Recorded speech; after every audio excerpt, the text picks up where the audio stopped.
You know, over the next decade, nearly 3.5 million manufacturing jobs will likely need to be filled nationally. The skills gap is expected to result in 2 million of those going unfilled. Creating a supply of workers with manufacturing skills, engineering skills, skilled trades, and production skills will be critical to the future competitiveness of companies and industry as a whole. Missouri has and will continue to experience labor shortages, with projections showing more than 1/2 of the jobs posted for manufacturing will demand technical and skilled labor and will require post-secondary training to be successful.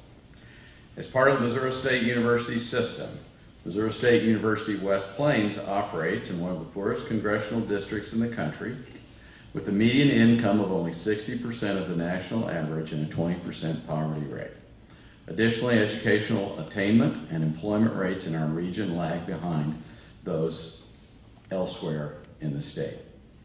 Manufacturing is the second largest employment sector in our area and continues to be a driver of the regional economy. The incentive grant will help put Missouri among the leading states in the forefront of serving adults and thus help meet the workforce development needs of today and the future. All of our campuses in the Missouri State University system look forward to doing their part and growing this program. The Workforce Incentive Grant Program that covers the full cost of tuition and fees for adults who want to go back and get training in a high-demand occupation. So what that means is a job where we know there are vacancies, there will be vacancies in the future, and the wages are good, so they're above average for Missourians. It's also intended to be fast. You know, one of the things we know about adults pursuing education is they don't have all day. They don't have all 4 years necessarily to sit around and wait for a degree to be completed. And so these programs start with things that can be completed in as little as a couple of weeks, all the way up to 2 years. So associate degrees are covered if they're in high demand occupations.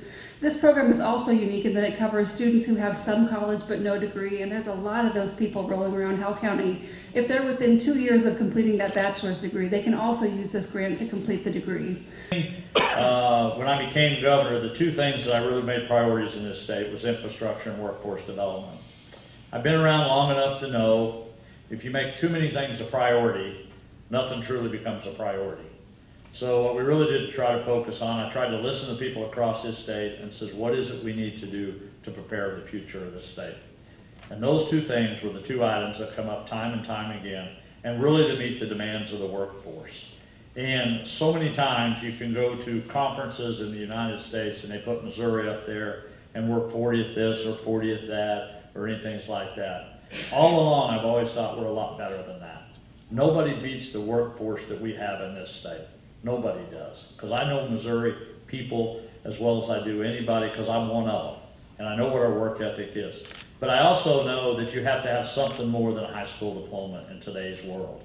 You have to have some sort of post-secondary education to meet the demands. We knew the jobs were there. We knew Missouri had an opportunity. And if we would talk about fast track, and we would talk about workforce development, that would make a difference to us. And just let me just take a moment to name off just a few things that's happened in the last year. Nucor Steel in Sedalia, Missouri, the largest steel company in the United States, is relocating part of their business in Sedalia, Missouri, because we're talking about workforce that we can meet the demands if they come here. Boeing, St. Louis, just signed an $18 billion contract. With that comes jobs, comes subcontractors and other companies, but we got to prepare the workforce to meet that.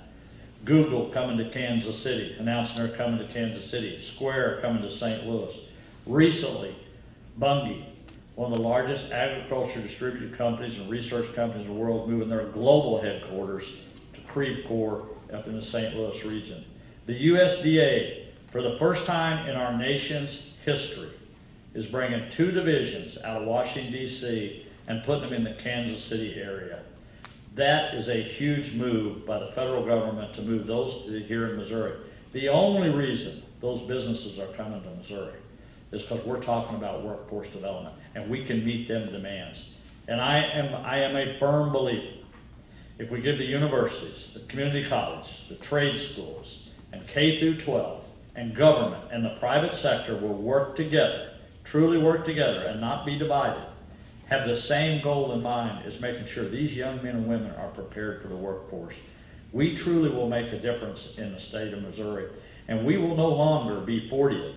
We're going to be in the top of our state and the top of the United States for doing that. And let me tell you how important that is. In 2018, we were the #1 state in the United States for foreign investment in the state of Missouri because of the things we're doing when we're talking about workforce development, we're talking about infrastructure, and those things go together. The fast track program that we're kicking off today